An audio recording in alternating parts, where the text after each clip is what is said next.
మరొక్కసారి విజ్ఞప్తి చేస్తున్నా. నిన్న ముఖ్యమంత్రి మాట్లాడుతున్న ఒక మాట అన్నాడు, పశుపతి అన్నాడు. అన్నాడా లేదా? ఆ మాట విని నవ్వుకున్నా. నేనేం ఆశ్చర్యపోలేదు. పశుపతి అంటే ప్రపంచాన్ని కాపాడినటువంటి శివుడు. అందుకే నేను శివ అవతారం ఎత్తాను. నేను ఆ మాట కూడా అంగీకరిస్తున్నా. ప్రపంచాన్ని రక్షించడానికి ఆ శివుడు విషాన్ని కూడా గొంతులో పెట్టుకొని ప్రపంచాన్ని రక్షించాడు. అవునా కాదా అని మిమ్మల్ని అడుగుతున్నా. నేను కూడా 5 సంవత్సరాలు మీరు చూశారు.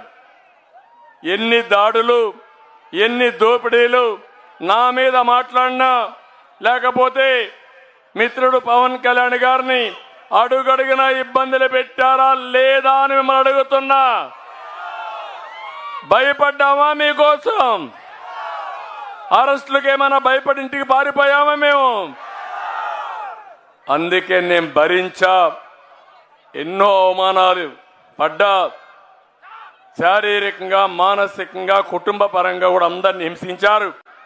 కానీ ఒకే డిటర్మినేషన్, ఒకే ఆలోచన, మళ్ళీ తెలుగు జాతిని కాపాడుకోవాలి.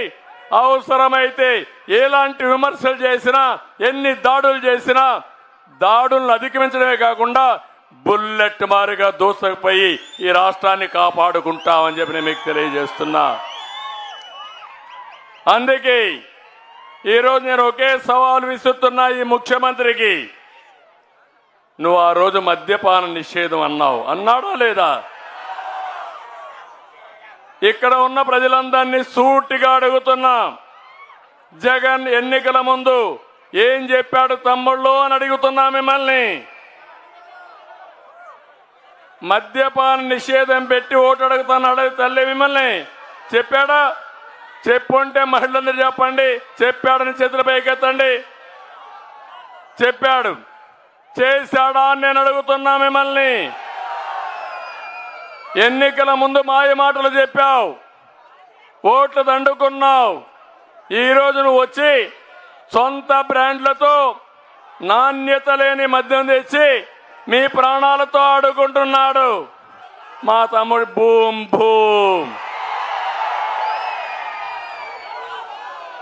ఎక్కడికక్కడ ఇష్టానుసారంగా చేశావు. నిషేధం గాలికి ఎగిరిపోయింది. 60 రూపాయలు క్వార్టర్ బాటిల్ ఎంత తమ్ముళ్ళు? ఇప్పుడు ఎంత? 60 రూపాయలు క్వార్టర్ బాటిల్ ఎంత? 200 రూపాయలు. 140 రూపాయలు ఎవరి జోబులోకి పోతా ఉంది? ఎవరికి పోతా ఉంది? తన ఆదాయం కోసం సొంతంగా నాణ్యం లేని మద్యం తయారు చేసి మీ బిడ్డల, మీ తండ్రుల, మీ కుటుంబ సభ్యుల ప్రాణాలు తీసిన దుర్మార్గుడు ఈ జగన్మోహన్ రెడ్డి. అవునా కాదా అని మిమ్మల్ని అడుగుతున్నా. అంతేకాకుండా ఈరోజు మీరు చూడండి, మద్యం తయారు చేసేది వీళ్ళే, సరఫరా చేసేది వీళ్ళే, అమ్మేది వీళ్ళే, డబ్బులు వీళ్ళకి. మళ్ళా నిషేధం చెప్పి ఓట్లు సంపాదించాలనే కుట్ర రాజకీయం వీళ్ళదేనని చెప్పి కూడా నేను మీకు తెలియజేస్తున్నా. అందుకే నేను ఒకటే మిమ్మల్ని కోరుతున్నాం. మళ్ళీ 5 సంవత్సరాలు అయింది. మొన్న వచ్చేవాడు, పరదాలు కట్టుకొని వచ్చేవాడు, ఆకాశం వస్తే కిందన చెట్లన్నీ నరికేసేవాడు. అవునా కాదా? ఇప్పుడు వస్తున్నాడు, మోసపూరితమైన మాటలు చెప్తూ నేను అది చేస్తా, ఇది చేస్తానని వస్తున్నాడు. నేను ఒకటే మిమ్మల్ని అడుగుతున్నా, అడుగడుగునా మీరు నిలదీయాలి.